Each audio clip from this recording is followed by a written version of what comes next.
새들의 노랫소리 여기 깨진 꿈의 조각을 주워가려. 제가 유년 시절을 보낸 시골 마을에는 치매이신 어르신이 여러 분 계셨던 것 같습니다. 그 중에 유독 점심 식사를 대문에서 20m 이상 떨어진 곳까지 밥상을 들고 나오셔서 식사를 하셨던 할머니도 계셨던 것 같아요.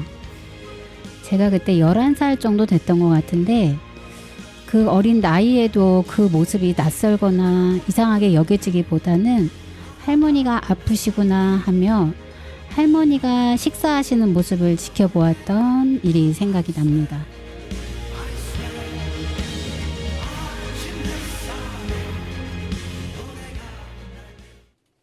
네, 82회차 슬기로운 데이트 박미정 인사드리겠습니다. 네, 정말 오랜만에 네, 인사드리는 고지유 네. PD입니다. 네. 아이고 이제 뭐 잘 지내셨냐 이런 이야기는 너무 자주 해서 좀 네, 우리 청취자분들께 죄송하기도 하고 사실은 저희가 녹음을 좀 미리 해놨던 분량이 좀 맞아요. 많이 있어서 오늘 이렇게 7월 마지막 주에 저희가 녹음을 했고 네, 그리고 벌써 이제 9월이 그러니까. 9월이 네 빨리 지나갔습니다. 네, 그래서 오늘 녹음하는 날은 화요일이고요. 네, 네. 지금 화요일 저녁입니다. 화요일 저녁입니다. 네. 오늘은 피디님하고 이제 돌봄에 관련된 이야기를 좀 하고 싶어서 네. 제가 돌봄에 대한 주제를 갖고 왔고요. 또 거기에 좀 맞게 제가 이제 준비를 하면서 돌봄에 대한 단어가 떠오르면서 또 아련하게 떠오르는 이 모습 제가 네. 인사 말씀을 드린 그 어르신 내 모습이 네, 또 스쳐 지나갔습니다. 네. 저는 이제 농촌 마을에서 유년 시절을 보냈고, 네. 오래전의 이야기인 거죠. 제가 뭐 11살, 12살 때의 일이니 거의 한 40년 전에 그 모습과 풍경이라로 생각을 하시면 될 것 같아요. 그때의 농촌 마을은 지금에 비해서 차는 적지만 사람은 많았죠. 네. 그렇죠. 그리고 어른보다는 아이들이 더 많았던 모습이었고요. 네. 그래서 제가 아까 말씀드렸던 이웃집에 사셨던 할머니는 또 그 대문에서 20m 이상 떨어진 곳까지 밥상을 들고 오셔서 식사를 하셨음에도 불구하고 위험하거나 그런 생각이 안 들었어요. 어떤 거의 한 40년 전에 그런 뭐 공동체의 일환으로 우리가 돌봄이 필요하다라는 이야기는 그렇게 단어가 마을 내에서 이게 이야기가 오갔던 시대적 상황은 아니잖아요. 네. 그렇죠? 그러니까 그냥 마을 내에서 어떤 모습으로 살아가는 게 좀 당연하게 여겨졌고 낯설게 느껴지지 않았던 모습이었던 것 같아요. 지금 생각해 보면은 맞아요. 제가 또 지내고 있는 마을도 농촌 마을이죠. 지금 제가 살고 네. 있는 마을도 농촌 마을인데 그때랑 비교하면은 그 공간이나 환경이 많이 어색하거나 이러지는 않지만 그때보다는 뭔가 더 조용하다는 느낌? 네. 또 조용하면서 공동체라기보다는 좀 각자의 역할에 더 집중을 하고 있는 그런 모습들이 있는 것 같아요. 아무래도 외부에서 좀 많이 들어와 사는 사람들도 있고 네. 그러다 보니까 같은 공동체 안에 있기는 하지만 뭔가를 공유하거나 이런 모습은 조금 옛날보다는 덜하지 않을까. 네, 이렇게 좀 비교를 하게 되더라고요. 그래서 이제 최근이 아니라 이 돌봄에 대한 문제는 늘 고민해 왔고 또 앞으로도 고민을 해야 되는 거고 또 그 고민을 하는 과정에서 고민해서 끝나는 게 아니라 네. 그 지역에 맞게 그 시대에 맞게 어떻게 돌봄을 만들어 가면서 돌봄을 같이 이거는 같이 만드는 거라고 생각이 들어요. 돌봄은 그럼요. 뭐 정책이 이제 제도화돼서 정책이 실현이 되면은 그렇게 실현이 됐을 때 뭔가 100% 실현이 되지는 않잖아요. 네. 시행착오도 분명히 맞아요. 겪게 되고 그러면서 우리 지역에 맞게 그 돌봄이 형성이 되는 것 같거든요. 그래서 참 돌봄이라는 게 옛날에는 이제 개인의 문제였지만 근데 그렇다고 해서 개인의 문제는 아니야. 이거는 국가의 책임이야. 라고 하는 것도 맞기는 하지만 가족의 역할도 거기서 배제되면 안 된다. 네. 네.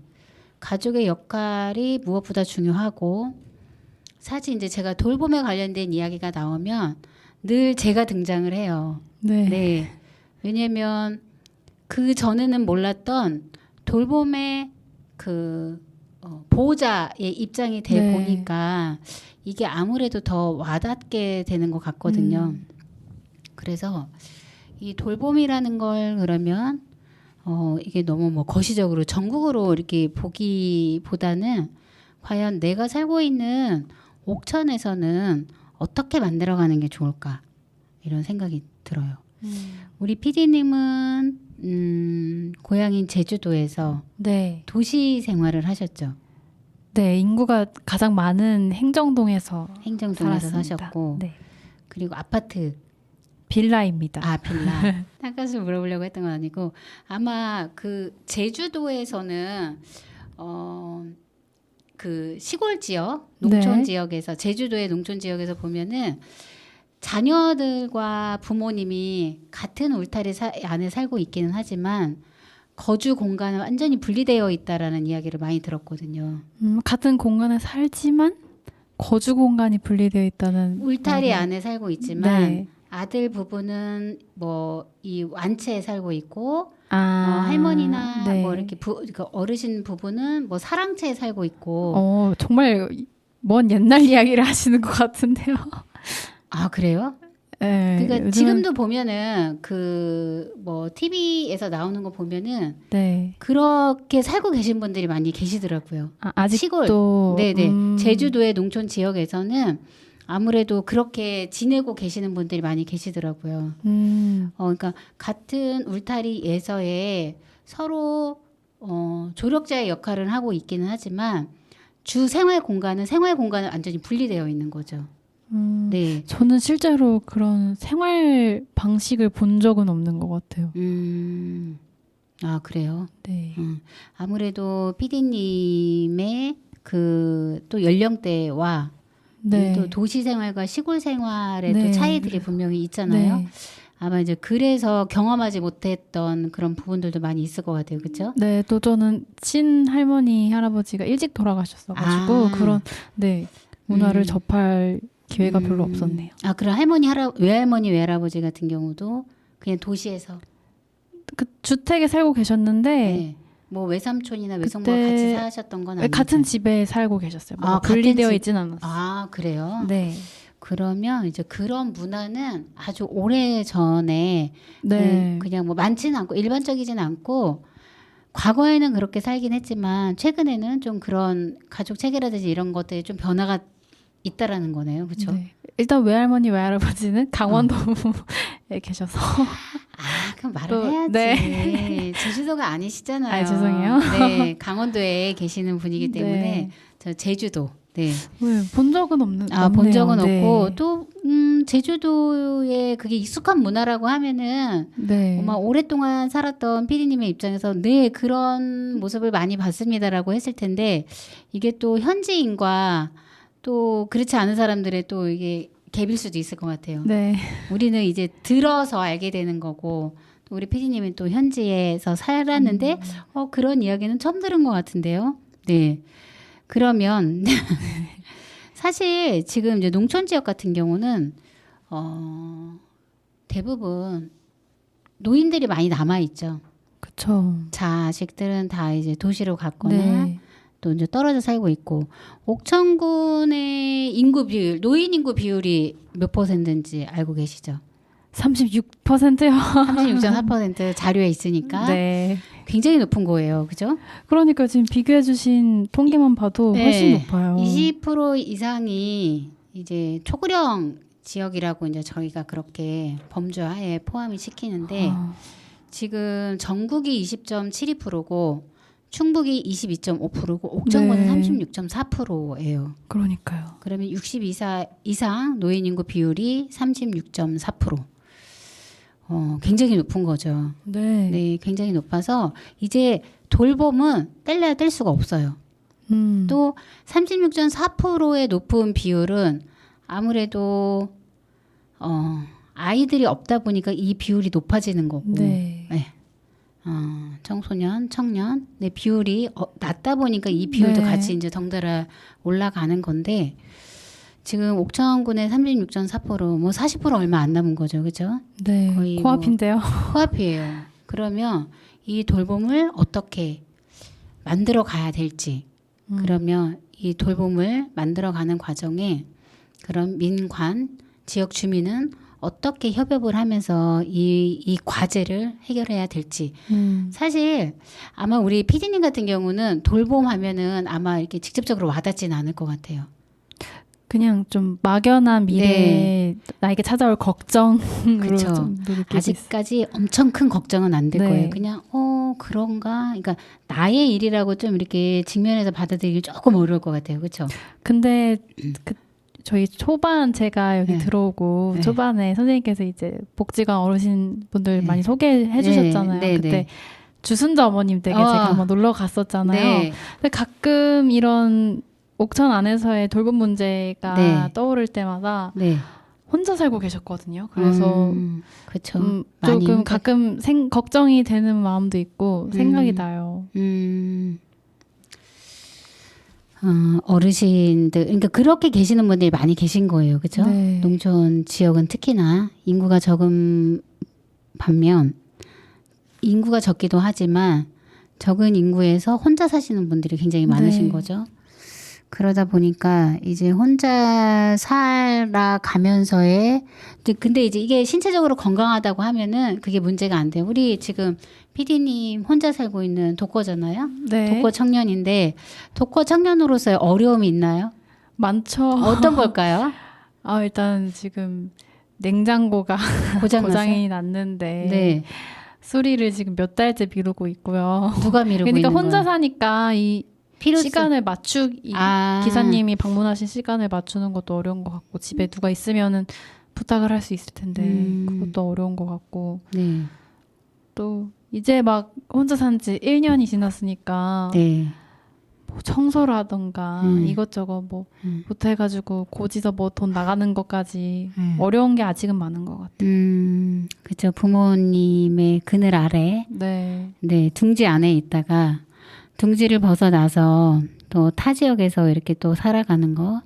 아마 제주도에서 부모님하고 같이 산다고 하면은 그런 또 고충은 좀 덜 느낄 수 있어요. 그렇죠? 네. 근데 이제 나와서 혼자 살다 보니 그래도 우리 피디님은 건강한 청년이잖아요. 네. 청년임에도 불구하고 너무 이게 혼자 살아가는 게 어려움이 많잖아요. 네. 근데 이제 노인이 돼서 신체적으로의 노화도 있고 여러 가지 어려움이 있는 상황에서 또 혼자 살아가야 되는 이 현 시대. 그러면 이거를 어떻게, 그래서 이제 굉장히 노인을 위한 다양한 프로그램들이 많이 있기는 있어요. 네. 뭐 평생교육 프로그램도 있고 사실 어떻게 보면은 그 일자리도 프로그램으로 봐요. 저는 노인 일자리 같은 경우 노인 일자리를 통해서 단순히 프로그램에 참여하기보다는 나의 노동력으로 근로를 통해서 그 일정 금액 적은 금액이긴 하지만 급여를 받아서 그 나름대로 또 계획을 세운다라는 거는 단순히 일자리라기보다는 경제적을 지원해주는 저는 프로그램이라고 생각이 들어요. 네. 이거에 대한 뭐 예산은 어르신들한테 한 달에 얼마의 급여가 지급이 되기는 하지만 이게 결과적으로 봤을 때는 또 사회적 비용도 굉장히 감소할 수 있는 사회적 비용을 통해서 우리가 일자리를 하고 있기는 하지만 결과적으로는 사회적 비용을 절감할 수 있는 그런 시스템인 것 같아요. 일을 함으로써 내가 규칙적으로 움직여야 되고 움직이면서 이게 너무 이제 과하면 안 되겠지만 움직이면서 그동안 내가 사용하지 않았던 근육도 쓰게 되고 또 동년배 어르신들과의 이야기도 하고 내가 어디에 소속되어 있다라는 소속감으로 인해서 이 내 자존감이 높아질 것 같아요. 네. 그리고 내가 이 나이에 얼마를 벌 수 있다라는 또 그 자긍심도 생길 것 같고 맞아요. 그래서 이게 단순히 일자리다라기보다는 급여를 지급받는 이것도 건강증진 프로그램이라고 네. 보는 게 저는 맞을 것 같거든요. 그 이외에 굉장히 많은 프로그램을 하고 있어요. 근데 이제 돌봄에 관련된 프로그램도 하고 있고 또 평생교육에 대한 프로그램도 하고 있고 또 뭐가 있을까요? 그 이외에 경로당에서 진행하는 프로그램도 있고 이제 그것도 여가의 일환으로 보기는 하는데 굉장히 많은 프로그램과 많은 예산이 집중되어 있잖아요. 네. 집중되어 있고 최근에 보면은 80세 어르신들도 굉장히 젊으세요. 아, 신기해요. 진짜 녹음하러 오시는 어르신들도. 네. 그리고 보면은 굉장히 다양한 곳에서 활동을 하고 계시고. 네네. 활동을 하고 계시고. 이제 그런 모습을 보면서 이게 단순히 어떤 무료로 제공되는 이 서비스를 통해서 어르신들이 그러니까 보면은 그래요. 저는 이제 제가 아무래도 노인복지관에 근무를 하고 있다 보니까 복지관을 오래 다니신 분들 같은 경우는 그 모습을 제가 자꾸 바라보게 돼서 그 분이 나이 들면 가는 그 변화도를 제가 매일 봐서 그런지 몰라도 그분들은 10년이 되건 그 이상이 되건 늘 그 모습이세요. 네. 그거를 제가 사회복지를 하면서 굉장히 많이 느꼈어요. 네. 맨 처음에는 그걸 못 느꼈는데 굉장히 뭐 15, 16년 전에 16년 전에도 다니셨던 분이 현재도 복지관 프로그램을 이용하고 계시는데 그대로신 거예요. 이 외향적으로 네. 보이는 모습 자체가. 그래서 저렇게 규칙적인 활동과 또 규칙적으로 또 동년배 어르신들을 만나서 이야기하면서 하는 것들이 굉장히 이 건강에 도움이 되는구나라는 것들을 제가 느끼거든요. 네. 네. 그래서 이 돌봄은 단순히 어떤 신체적으로 어려움이 왔을 때에 그분의 신체적인 부분을 케어해 주는 거에 돌봄에 대해서 한정을 짓는 게 아니라 노인이 돼서 내가 일을 하면서 어떤 돌봄을 받을 수 있는 시스템, 지금 현재 복지관을 이용하면서 프로그램에 참여하시는 분들, 그분들부터 이거를 돌봄의 대상으로 보는 게 맞는 거죠. 그러면서 이거를 점점 이제 좀 넓혀가는 게 맞지 않을까라는 생각이 들어요. 그래서 제가 이제 지금 오늘 돌봄에 관련된 이야기를 좀 해볼까 하다가 옥천신문의 그 기사를 제가 접하게 됐어요. 어떤 기사인가요? 보니까 지난주 9월 5일에 이윤 기자님이 쓰신 건데 기획 공공 돌봄으로 해서 좀 이게 지금 계속 여러 번 기사를 쓰고 계시는 것 같은데 지역 내 돌봄 우리 손으로 주민주도 돌봄 주목해야 이제 요 기사를 좀 같이 이야기를 해보면 좋을 것 같아서 제가 오늘 이 기사를 좀 출력을 해갖고 왔습니다. 와서 좀 이야기를 좀 본격적으로 진행을 하는 게 좋을 것 같아요. 그러면 노래 한 곡 듣죠? 알겠습니다. 네네. 노래 한 곡 듣고 이야기하는 게 좋을 것 같아요. 자, 우리 고지우 PD님이 신청하셨죠? 네. 네. 어떤 노래인가요? 아까 선생님이 저희 라디오 들어오셨는데 제가 이어폰을 끼고 있어서 선생님이 들어오신 줄 몰랐거든요. 네네네. 근데 제가 듣고 있던 노래가 치즈의 티켓이라는 노래였어요. 네. 근데 딱 선생님을 본 순간 뭔가 오랜만에 약간 그 옛날에 보고 싶다 친구야 이런 느낌처럼 되게 오랜만에 보고 싶은 사람을 본 느낌이라서 약간 이 티켓이라는 노래가 참 잘 어울렸어요. 그 가사를 선생님을 뵌 순간에. 네, 귀 기울이 한번 들어보겠습니다.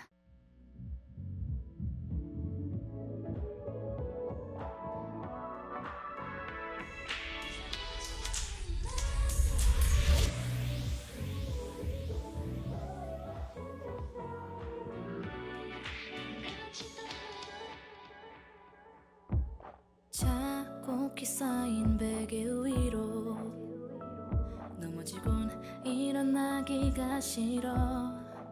그저 그냥 멍하게 지은 웃음이 쓴 커피 같은 날엔 눈을 감고 싶어.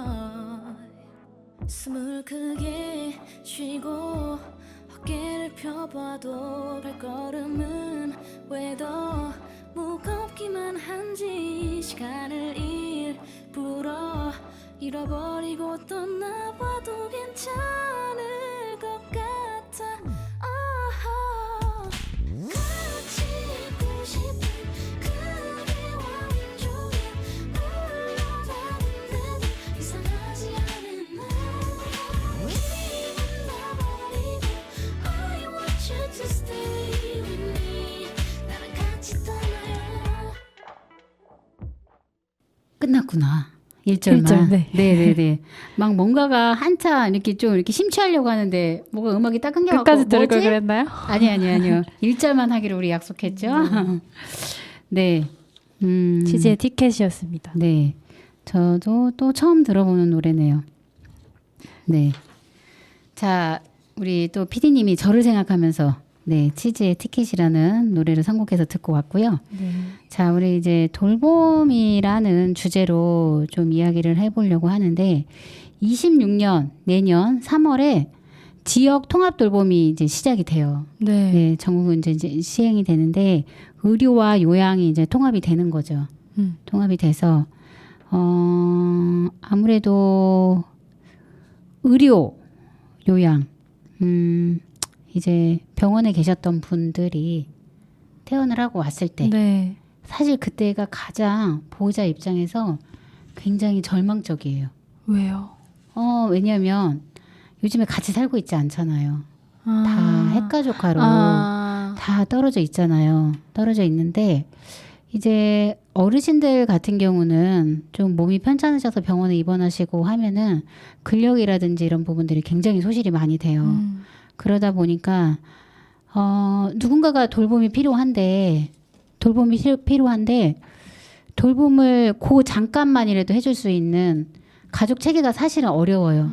요즘에 다 직장 생활하고 네, 있고 다 뭐 먼 지역에 자식들이라지만 먼 지역에 살고 있는 입장에서 우리 부모님 세대들은 자식들에게 짐을 지어준다라는 그런 인식을 갖고 계세요. 네, 있으실 것 같아요. 그러기 때문에 사실 병원에 가셔서 그때가 가장 우리 어르신들이, 어머님들이, 우리 부모님들이 가장 힘든 시기거든요. 병원을 퇴원하고 왔는데 몸이 완전히 회복되지 않았는데 집에서 또 나 홀로 이 하루의 일과를 보내야 된다라는 것 자체가 굉장히 심리적으로도 굉장히 불안할 것 같고 또 신체적으로도 회복이 안 된 상태에서 또 그것도 더 위축이 될 것 같아요. 그래서 그때가 가장 좀 되게 절망스럽더라고요. 어떻게 해야 될까? 이걸 어떻게 해야 될까? 막 이 천지가 다 물음표예요. 어떻게 해야 되지? 어떻게 해야 되지? 어떻게 해야 되지? 막 이제 이런 상황이에요. 그렇다고 해서 장기 요양을 신청을 하자니 그게 바로 나오는 게 아니기 때문에 좀 시간적인 기간도 있고 그래서 그때가 가장 이제 지금 시급한데 지금은 현재는 긴급 돌봄이라는 시스템이 있어요. 긴급 돌봄. 네. 긴급 돌봄이 뭐냐? 병원에 입원을 했는데 퇴원을 하긴 해야 되는데 이제 일상으로 좀 혼자 지내기가 어려우신 분들 같은 경우는 이제 퇴원하면서 신청을 해요. 네, 읍면. 네, 신청을 하면은 그 여부가 일주일 내에 결정이 돼요. 일주일 내에 결정이 되면은 한 달간 네 연계되어 있는 센터와 그러니까 지자체와 센터가 연계되어 있는 곳에서 요양보호사를 파견을 보내요. 그래서 한 달 동안 이분의 식사라든지 가사라든지 이것들을 좀 지원을 해주는데 시간은 한정돼 있어요. 월 72시간. 월 72시간. 쪼개야죠. 네. 근데도 뭐 네. 많다는 느낌은 안 드는 많지는 않아요. 네. 많지는 않고 사실 그 요양보호사 장기요양 서비스도 하루에 서비스를 제공하는 게 3시간이에요. 네, 3시간이기 때문에 이제 3시간의 서비스를 제공하는 건데 지금 이제 긴급돌봄 같은 경우는 이제 병원에 계시다가 일상에 거의 안 되시는 분들. 근데 이 긴급 돌봄을 서비스를 통해서 회복이 되신 분들이 많이 계셨어요. 네. 회복이 돼서 식사라든지 이런 부분들이 지원이 되니까 식사라든지 이런 식사 그리고 뭐 가사 이런 것들이 지원이 되니까 그래도 회복하는 속도가 빠르더라고요. 그 차이가 짧을지라도 진짜. 누군가가 계속 네. 나의 보호자 역할을 해준다라는 거 자체가 굉장히 심리적으로도 안정이 되고 네. 이제 이게 회복되는 게 본인들도 느껴지시는 것 같아요. 그래서 지금 이제 뭐 퇴원 후에 그러니까 이제 부모님이 병원에 입원해서 퇴원을 하는 상황에서 이제 너무 이게 막막한 거예요. 막막하면은 복지관으로 전화를 주시는 보호자분들도 많이 계세요. 네. 이런 상황인데 내가 어떻게 해야 될지를 모르겠다. 그러면 이제 저희가 1차를 안내를 해드리고 하는데 최근에 이제 이렇게 긴급 돌봄을 받고 회복이 돼서 지금 또 이렇게 일상으로 하시는 분들이 많이 계세요. 네. 근데 만약에 그게 그렇지 않고 그 시스템이 없다라고 하면은 집으로 왔는데 아무도 없는 상황인 거예요. 그러면 또 다시 병원 입원이죠. 네. 그렇죠. 낙상에 의한 문제라든지 네. 여러 가지 문제라든지 생길 수밖에 없죠. 그래서 지금 이제 지금 기사의 내용을 보면은 뭐라고 써있냐면 앞쪽에 편집자주 해갖고 어떻게 써있냐면은 이렇게 써있어요. 이제 쭉 앞에 내용이 있고 마을 단위에서 이루어지는 주민주도 돌봄을 주목해야 하는 이유다. 이렇게 있거든요. 그 맨 끝 지점에 한 밑에서 3-4번째 그 줄에 그게 내용이 있어요. 근데 사실 제가 정답은 아니에요. 정답은 아닌데 이 돌봄을 이렇게 진행을 하다 보니까 어느 한 곳에서 할 수는 없어요. 민이 혼자 할 수 없고 관이 네. 혼자 할 수 없고 주민이 스스로 혼자 할 수 있는 건 어려워요. 이게 민, 관, 주민이 같이 협업을 해야지 네. 이게 성공적인 결과가 나타날 수가 있어요. 자, 지금 아까도 말씀드렸듯이 긴급 돌봄이라는 제도가 있어서 월 72시간 저희가 서비스를 제공을 한다고 했잖아요. 그러면 그 이후의 시간은 주민들이 계속 상주하고 있잖아요. 네. 그 이후의 돌봄을 주민들이 하는 거에 좀 같이 협업을 해야 되는 게 저는 필요하다고 생각이 들어요. 또 가까이 계시니까. 네, 가까이 계시니까 그런 부분. 그리고 알잖아요. 이게 네. 서로에 대해서 너무 잘하니까 그게 어떻게 보면 장점이 될 수도 있고 단점이 될 수 있거든요. 근데 그거를 단점으로 갖고 가기보다는 장점으로 이제 극대화 시켜야 되죠. 네. 또 돌봄으로 갔을 때는 네, 너무 큰 돌봄으로 갔을 장점일 것 때는 같아요. 이제 그래서 그거를 어떻게 다듬어야 할지가 굉장히 중요한 것 같아요. 이게 민이 아까도 말씀드렸듯이 민에서 이걸 다 할 수는 없어요. 네. 한계가 있어요. 분명히 한계가 있어요. 관도 못해요. 네. 주도성을 갖고 있긴 하지만 못해요. 네. 그래서 민관이 협력해야 된다, 민관이 협업해야 된다라고 하지만 민관에서 지역 주민도 같이 포함을 시켜야 되는 거죠. 네. 또 그게 통합 돌봄. 네, 그게 통합 돌봄이죠. 그러니까 통합 돌봄이라는 게 사실은 의료와 요양이 같이 통합이 된다거든요. 그래서 네네네. 근데 이제 만약에 그렇게 되면은 이제 의사가 그 이제 대상이 되신 분들 같은 의사가 가정으로 방문을 해요. 네. 가정으로 방문해서 그 어르신의 투약이라든지 이제 이런 전반적인 부분까지 이루어지는데 사실 지역 주민의 역할은 많이 빠져 있어요.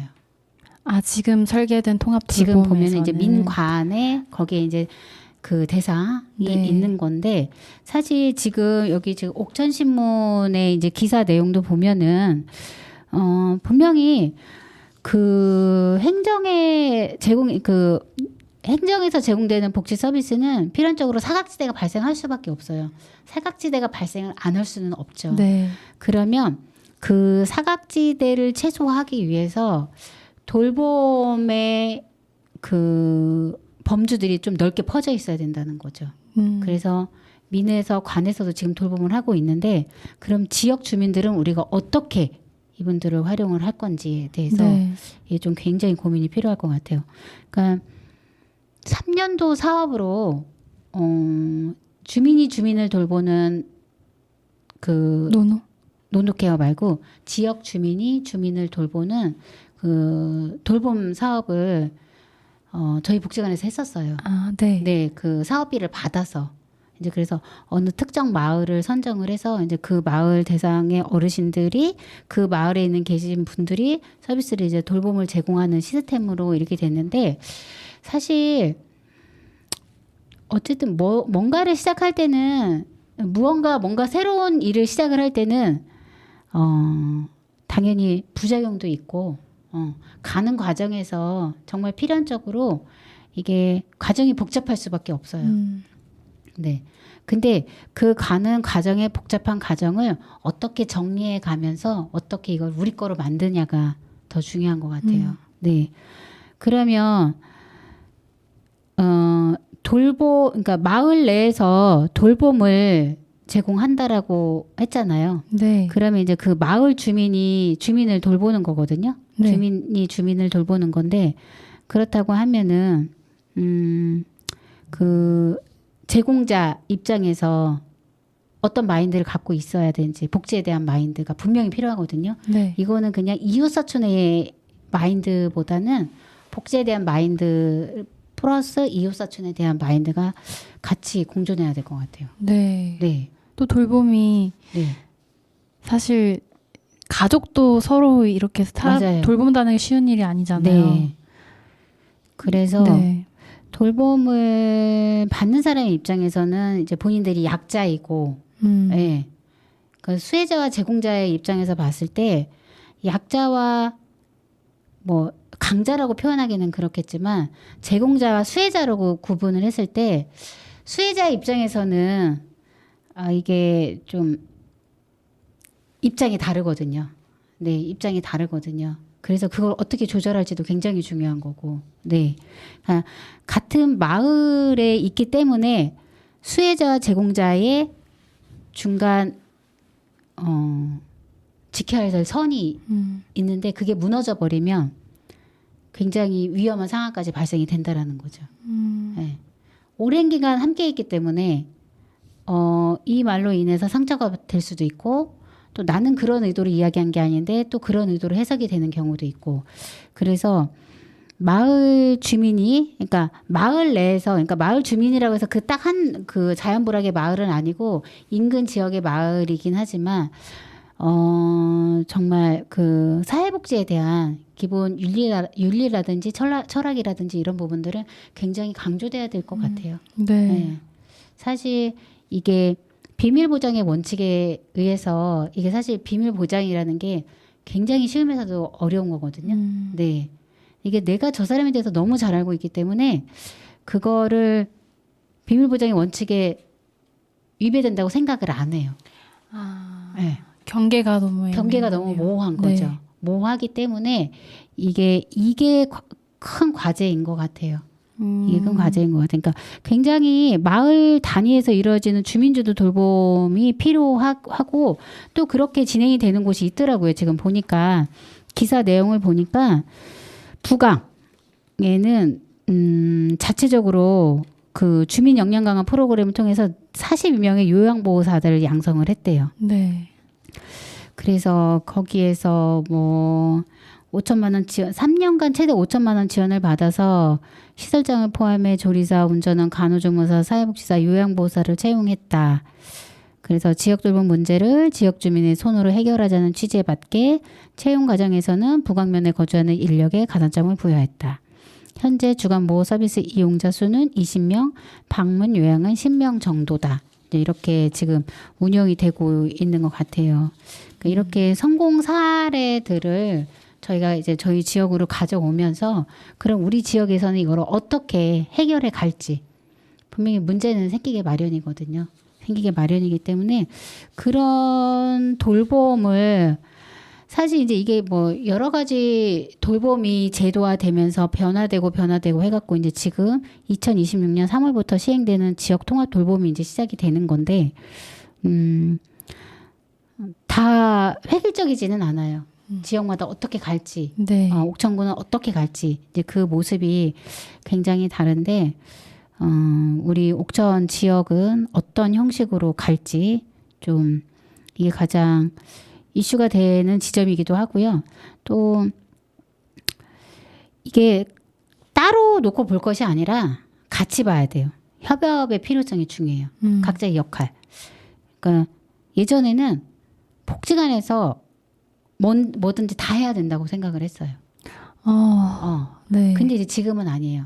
각 전문 기관이 다 옥천에도 어마어마한 사회복지 기관들이 있어요. 네. 그래 아마 지역 주민들 그럴 거예요. 저기는 도대체 뭐 하는 건데 저게 저렇게 많이 생길까? 근데 그렇게 생기는 이유가 사람들의 욕구가 너무 다양하고 문제도 너무 다양하기 때문에 한 가지 초점으로 맞춰서는 안 된다는 거예요.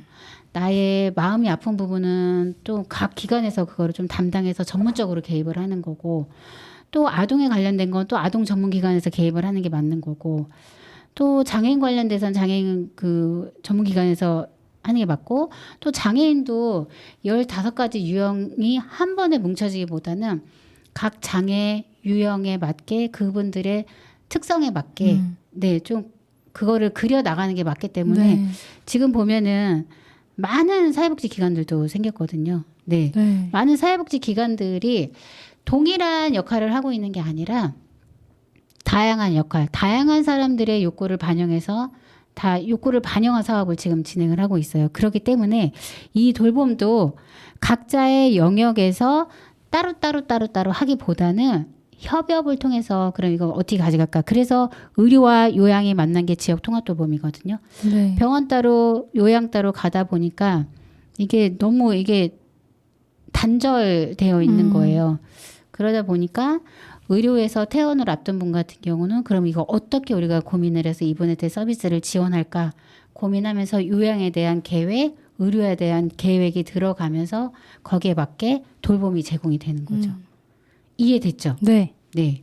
이제 우리 지금 피디님 같은 경우는 아무래도 이제 분야가 이제 돌봄에 대한 이쪽의 분야가 아니다 보니까 제가 설명을 한 게 피디님이 이해가 됐다라고 하면은 우리 또 청취자분들도 좀 부모, 그러니까 고령의 부모를 두고 계신 분들도 좀 이해가 되지 않을까라는 생각이 들어요. 네. 그렇죠? 이해됐죠? 이해 완료했습니다. 오케이. 지금 아까 우리 피디님께서 지난번에 네. 그 장애인복지관에서 인식 개선 공모전 했던 네. 전시했던 도서관 네. 가셔서 그 삼행시가 굉장히 눈에 들어왔다고 하더라고요. 맞아요. 근데 이제 삼행시 중에서도 오늘 주제하고 좀 네, 너무 잘 맞는 것 같아요. 그래서 그 이야기를 좀 같이 공유했으면 좋겠다라고 하셔갖고 네. 그 삼행시에 공동체와 이웃 주민에 관련된 네. 삼행시예요. 제가 한번 오늘 띄워볼까요? 혹시 네. 이름이 나와 있나요? 네, 먼저 네. 박아람님의 아람님이면 소속이 혹시 있나요? 학생인가요? 아니면 지역 주민? 그런 거는 안 적혀 그런 건 안 나와 있고 지역부에서 상을 받으셨네요. 그러면 이름이 뭐라고 하셨죠? 박아람님의 박아람님의 공동체 삼행시죠? 네. 그럼 제가 오늘 띄워볼게요. 공동으로 만드는 편견 없는 밝은 세상 우리 함께 동행하는 그 길이 때로는 힘겹더라도 서로의 체온으로 따뜻한 지역사회 만들어가요. 네. 너무 좋은데요. 잘하셨네요. 네. 한번 그리고 또 하나 있죠. 네? 배틀 오셔서 배틀 같이. 그러게요. 달인 삼행시. 네. 또 하나 있죠. 네, 또 하나 있습니다. 뭐였죠? 이웃 주민입니다. 네. 그래 이번엔 성함이. 이번에는요. 네. 사진을 제가 확대해서 봐서 확실한지 모르겠지만 이은숙님의 이은숙? 네, 이은숙님의 아시는 분인가요? 잠깐만요. 공동체 삼행시를 해주신 박아람님은 지역부 장려상을 받으셨고요. 지역부 우수상을 받으신 이은숙 선생님의 이웃주민 삼행시네요. 사행시네요. 네. 사행시. 네. 자, 제가 운 띄우겠습니다. 네. 이 마을에서 함께 자라는 우리 웃음소리 가득한 놀이터 속에서 주먹 쥔 작은 손으로 서로를 도우며 민들레처럼 퍼지는 따뜻한 마음. 이 내용만 보면은 뭔가 좀 어린 친구가 쓰셨을 수도 있겠다. 이 놀이터 얘기가 나온 걸 보니까. 그러네요. 네. 참시네요. 네. 그렇죠? 여기 또 인식 개선의 일환으로 진행됐던 작품 공모전인데 이웃 주민과 공동체라는 또 이 주제로 이렇게 또 삼행시, 사행시를 또 만드셨어요. 네. 네. 또 그림도 많이 전시돼 있었고요. 네. 우리는 좀 편견을 많이 갖고 있죠. 아니, 우리라고 안 할게요. 저는. 편견을 안 갖고 있다 자체도 편견일 수 있다. 네. 편견을 안 가질 수가 없죠. 그렇죠? 네. 네. 그러면 참 우리가 이제 돌봄에 대해서 이야기를 하고 있고 또 어떻게 보면 이제 돌봄의 공동체와 이웃 주민은 뗄래야 뗄 수가 없는 관계예요. 네. 그렇죠? 네. 네. 뗄래야 뗄 수가 없는데 우리 PD님 같은 경우 아까 이야기했어요. 지금 한창 나이인데도 불구하고 혼자 사는 거는 참 어려운 부분이 많다. 예, 장벽이 많다. 네, 또 뭐 근데 또 어떤 점에서 힘든지는 또 다른 이야기일 수 있겠지만 혼자 사는 것 자체만으로 일단 외로움, 고독함도 있겠고. 그래요? 네. 우리 PD님 또 젊은 나이에도 그럼요. 혼자는 누구나 다 외롭습니다. 동물도 그렇고요. 아니에요. 그렇게 또 혼자가 다 외롭지는 않아요. 그런가요? 네, 그럼요. 그러면 이제 아까 우리 PD님이 뭐 이제 TV를 냉장고를 고쳐야 되는데 네. 그 서비스 가능한 시간대는 또 PD님이 시간이 안 되는 거고 네. 요즘엔 토요일도 하던데. 맞아. 요즘은 검침도 토요일에 네. 가스 검침도 하러 오시더라고요. 네. 근데 사실 이제 우리 PD님 같은 경우는 자유롭게 네. 내가 마트를 가고 싶다. 그럼 마트도 네. 갈 수 있고 내가 좀 몸이 안 좋으니 병원을 갔다 와야 되겠다. 그럼 병원도 갔다 올 수 있는 상황이잖아요. 네. 그렇죠? 근데 대부분의 어르신들 같은 경우는 자율적으로 그렇게 하시는 분들도 계시긴 하지만 그렇게 못 하시는 분들도 많이 계세요. 특히나 그러니까 병원이 많은 옥천읍을 제외한 면 소재지에 네. 또 거주하고 계신 분들 같은 경우는 병원을 한번 오려면 사실 제가 살고 있는 저희 집에서 옥천까지 오려면 버스로 1시간이에요. 네. 왜냐면 바로 다이렉트로 오는 게 아니라 네. 거쳐 오기 때문에 1시간이거든요. 네. 그러면 뭐 어르신들이 뭐 시간이 많으면 많을 수 있긴 하겠지만 시간적인 문제가 아니라 버스를 타셔서 병원을 가셔서 대기하시고 또 거기서 약을 처방을 받아서 약을 받으시고 다시 버스를 타기 위해서 병원에서부터 와야 되는 그런 일들 이게 이런 것들이 사실은 좀 어려움이 있는 거예요. 네. 네. 그래도 옥천읍에 살고 계신 분들 같은 경우는 그래도 택시를 타더라도 적은 비용의 교통비로다가 할 수도 있고 가깝기 때문에 이게 심리적인 부담감은 덜할 것 같은데 네. 면 소재지에 사시는 분들 같은 경우는 그렇게 또 감수를 하고 네. 병원을 오셔야 되고 또 이동을 하셔야 되는 상황이거든요. 그리고 또 최근에는 이게 이제 그래도 이게 지금 옥천군에 한 대가 도입이 된 것 같은데 저상버스 도입이 됐더라고요. 세대가 도입이 된다고 하더라고요. 세대가 네. 내년까지 9대가 도입이 된다고 네. 하더라고요. 네. 근데 이게 지금 이제 기사 내용을 보고 그러면 저상버스 도입에 장애계에서 굉장히 이제 환영을 맞아요. 해요. 맞아요. 근데 이건 당연히 단순히 장애계뿐만이 아닌 거예요. 이거는. 네. 네. 왜냐면 노인들 같은 경우도 이 버스를 타기 위해서 제가 한 달 전에 그 버스를 이용해서 출근을 한 적이 한 번 있어요. 네. 아침에 이제 버스를 이용해서 출근을 했는데 이게 이제 자리에 앉기 위해서 이동하다가 차가 출발하면서 제가 넘어질 뻔했어요. 네. 근데 그분이 뭐 난폭 운전을 하거나 이런 거는 네. 아닌데 아무래도 차도 크고 이러다 보니까 이제 저도 이제는 처음 뭐 대중교통을 이용해서 처음은 아니지만 정말 오랜만에 대중교통을 네. 이용하다 보니까 그거에 대한 또 뭐 어떻게 해야 되는지에 대한 안전 수칙은 당연히 알겠지만 익숙하지 않은 환경이다 보니까 좀 당황스러운 네. 부분이 있었는데 제가 넘어질 뻔했어요. 넘어질 뻔했는데 올라가는 것도 굉장히 힘들고 또 내려서 또 왜냐면 높잖아요. 네. 높으니까. 그러다 보니까 이제 그게 절실하게 필요하다라는 것들을 느꼈거든요. 근데 이제 지금 도입이 돼서 운행이 되고 있고 내년에는 이제 9개까지 이제 확대가 된다라고 하고 이제는 도로나 이런 정비들도 다 지금 정비가 하고 있다고 하더라고요. 좀 방지턱이 높은 데 같은 경우는 좀 방지턱을 네. 좀 깎는다든지 회차하는 부분에서 좀 어려움이 있다라고 하면 이제 그런 게 이제 공사가 진행이 되는데 사실 이거는 장애인 당사자들만을 위한 거는 아니에요. 맞아요. 그렇죠? 네. 저처럼 지금 신체 건강한 사람도 일반 그냥 기존의 버스를 타는 거가 굉장히 좀 두렵기도 했어요. 출발할 때 내가 넘어지면 어떡하지? 막 이런 거. 네.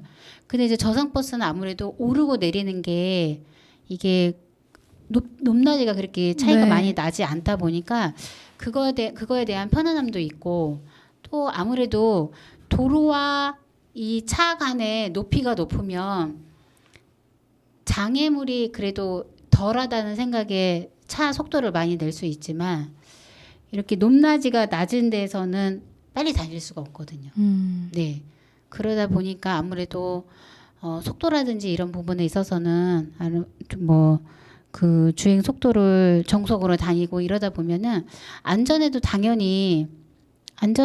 책임질 수가 있고 또 이게 단순히 장애인 당사자들만을 위한 복지는 아니에요. 이거는 네. 정말 남녀노소를 위한 복지예요. 위한.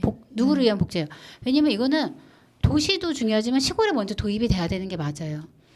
지금 시골 같은 경우 옥천군 같은 경우 36.4%의 네. 노인 인구 비율을 보이고 있는 초고령 지역인데 자주 있는 교통 수단도 아니고 하루에 한 5-6번 네. 정도밖에 없는 교통 수단에 한번 내가 볼일을 보기 위해서 옥천을 나오려면 적어도 1시간 정도의 시간을 투자를 해서 그럼 왕복 2시간 그리고 볼일을 보고 하면 4시간 5시간이 금방 지나가겠죠. 이제 이러는 환경 속에서 저희가 살고 있단 말이에요. 그렇기 때문에 이거는 단순히 어떤 특정을 위해서 이 차량이 운행이 되는 게 아니라 초고령 지역인 옥천군. 네. 네. 또 초고령 지역이라고 해서 아이들이 없는 건 아니잖아요. 네. 네. 아이들도 그렇고 누구나 타고 이용하기 편하고 용이하기 위해서는 그 이동권을 위해서는 당연히 필요한 도입이었다라는 생각이 들었어요. 그래서 너무 이제 장애인 당사자를만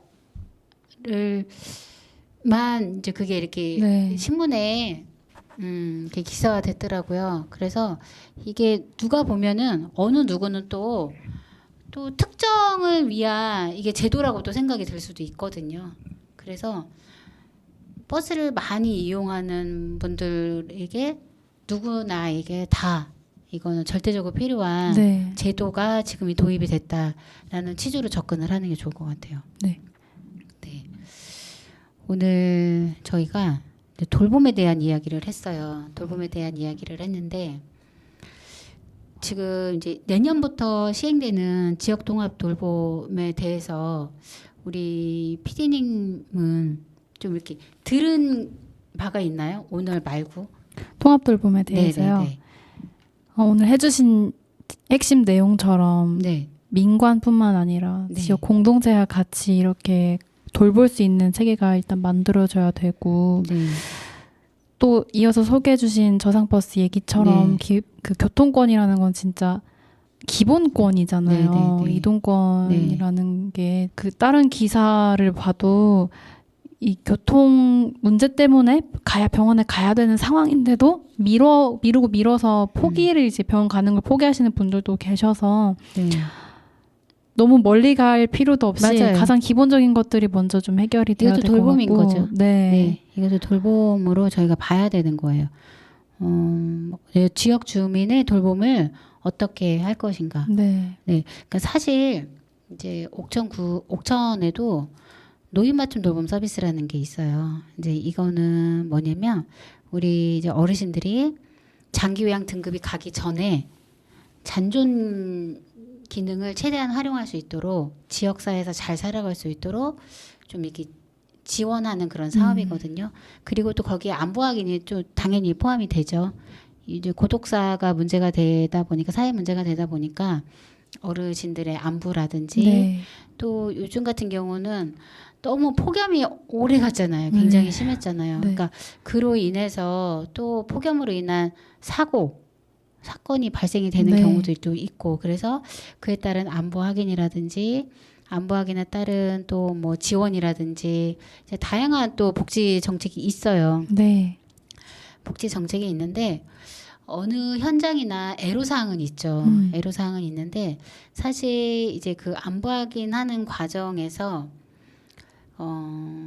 어르신들도 그렇고 보호자들도 그렇고 이 너무 돌봄 인력에 대해서 그렇지 않으신 분들도 많이 계세요. 하지만 일부 좀 소수의 어르신 및 보호자들 같은 경우는 이 지금 제도를 굉장히 의미가 없는 사업이라고 생각을 하시는 분들도 계시고 또 굉장히 귀찮은 존재로 인식하시는 분들도 계세요.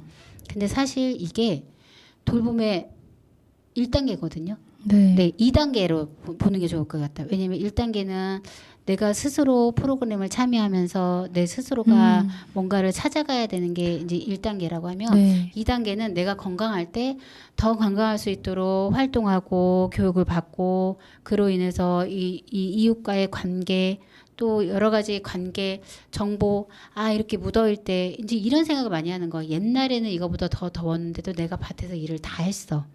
네, 하지만 지금은 옛날과 다르게 음식 문화도 많이 바뀌어 있고, 네, 뭐 식물성보다는 동물성의 음식에 우리가 더 많이 접하게 되고 네. 이러다 보니까 옛날을 자꾸 기준으로 삼으면 안 되거든요. 안 되는데 그럼에도 불구하고 좀 위험한 상황에 많이 노출되어 있는 경우들이 많아요. 그러면 이제 이와 관련된 돌봄 인력들이 그와 관련해서 안전에 대해서 이야기를 하시면 굉장히 이 부분을 뭐라고 해야 되나 좀 무시하는 경우들이 굉장히 많아요. 네. 그러니까 이게 그러니까 가족이나 돌봄에 참여하시는 그 주체자들도 그런 좀 인식의 변화들은 필요할 것 같아요. 네. 같이 만들어 가야 되지 어디 한 군데서 할 수 있는 건 아니에요. 지역 주민이라고 보면은 서비스를 제공받고 있는 사람들도 마찬가지인 거고 서비스를 제공하고 있는 사람들도 마찬가지인 거고 같이 협업을 해야지 이거는 그렇지 않고서는 이게 성공적인 사업이 될 수가 없어요. 네. 그러니까 이거는 단순히 어떤 성공 여부를 떠나서 생명과 직결된 거고 네. 나의 그 건강권과 직결된 거거든요. 맞아요. 그렇기 때문에 이거를 어떤 사업의 평가의 잣대를 들이대는 거는 조금 조심스러운 부분이 있긴 하겠지만 이게 지역 주민 수혜자와 제공자를 어떻게 우리가 같이 만들어 나갈 건지 네. 그것도 굉장히 중요해요. 우리가 왜 교육이라고 하면 벌써 졸리고 따분하고 지루하잖아요. 네. 근데 이제 그렇게 하기보다는 좀 뭐 마을 이장님들 회의나 이런 부분에서 이런 것들이 노출되게 네. 그래서 마을 이장님들이 이제는 방송을 하는 거. 그 마을 이장님들의 역할은 그 마을 내에서의 좀 그 파워가 있거든요. 가장 효과적인 홍보 맞아요. 방법일 것 같아요. 마을 이장님들이 어떤 그 마을 내에서의 전달이나 이런 것들은 굉장히 효과적인 방법인데 네. 좀 그런 부분들을 활용해서 이장님들을 활용해서 이장님들이 좀 그런 부분들을 전달할 수 있도록 뭐 이렇게 방문하는 분들 같은 경우는 그분들은 어떤 역할을 하고 있고 근데 그런 게 굉장히 중요해요. 뭐 이장님들 뭐 관련된 그 참여하시는 분들의 회의가 진행될 때 그런 부분들이 교육이 좀 우선적으로 진행이 돼야지 민간 지역 주민이 같이 협업을 하면서 성공할 수 있는 돌봄 체계가 구성이 될 것 같아요. 네. 네. 이거는 단순히 그냥 탁상 공론이라기보다는 현장에서 느껴지는 애로 사항과 좀 이렇게 됐으면 좋겠다라고 하는 변화점에 대해서 조금 이야기를 좀 해보고 싶었어요. 오늘은 네. 제가 이제 이 분야에 있다 보니까 노인복지 쪽에 있다 보니까 아무래도 이제 그 부분 그리고 좀 현장에서 느끼는 부분 대해서 또 애로사항에 대해서 좀 이야기를 오늘은 했던 것 같아요. 오늘 일단 저희부터 네. 이 통합 돌봄에 관심을 가지고 어떤 돌봄으로 이전의 돌봄과 어떤 점이 달라지는지 관심을 가지는 것부터 일단 시작해야 될 것 같아요. 그리고 나의 부모님이 이제 이 돌봄이 필요한 연세가 되시면은 이 가족, 그러니까 자녀들도 네. 그거에 대한 관심을 갖고 또 거기에 부모님들에게 그렇게 이야기를 하셔야 돼요. 그렇게 할 때 거기에 같이 협조해 주시고 하셔야 네. 돼요. 이렇게 하셔야지 뭐 안부하기는 하는데 왜 자꾸 전화하냐라는 식으로 또 응대하시는 분들도 계세요. 보호자분들 네. 중에서도. 그러면은 그분들이 아예 없을 수는 없겠지만 그런 모습이 개선되는 모습이 결국은 옥천군의 아주 만족스러운 돌봄을 형성해 가는 그런 단계로 좀 봐주시면 좋을 것 같아요. 네. 네. 오늘 제가 좀 이야기를 너무 많이 했어요. 저도 모르게 다 너무 중요한 얘기였어요. 네, 이야기가 좀 많이 나와서 아마 이제 듣는 분들이 좀 혼돈되는 부분도 있고 할 텐데 우선 이제 26년 3월에 전국 시행을 앞두고 있는 지역 통합 돌봄인데 이게 이제 노인뿐만이 아니라 장애인분들도 해당이 되는 이 사업이거든요. 그래서 이제 옥천에서는 이 사업을 어떻게 만들어가고 구성해 나갈지 어떻게 전개해 나갈지 좀 많은 분들이 관심을 가져주시면 좋을 것 같고요. 이제 그러면서 우리가 옥천 군에 맞는 돌봄의 모형을 좀 같이 만들어 가면 좋을 것 같습니다. 좋습니다. 네. 오늘 돌봄에 대해서 이야기를 했고요. 저희가 이제 방송이 이제 마무리가 돼야 될 것 같아요. 오늘도 네. 빠르게 지나갔네요. 네네. 후다닥 1시간이 금방 지나갔습니다. 저는 마지막 노래는 이제 제가 안혜은의 추랑이라는 노래를 듣고 전 또 다음에 또 뵙도록 하겠습니다.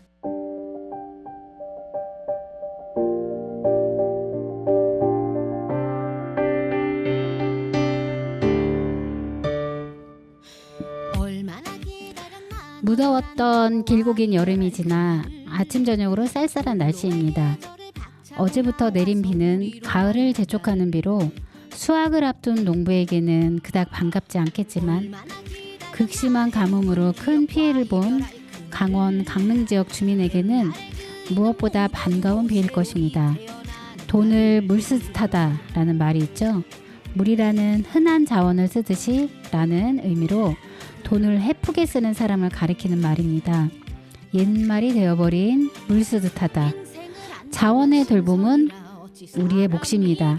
미리 예방하여 일상의 돌봄이 해방되지 않도록 우리들의 의식과 인식 변화가 더 중요한 시기인 것 같습니다. 네, 슬기로운 데이트 다음 주에 뵙도록 하겠습니다.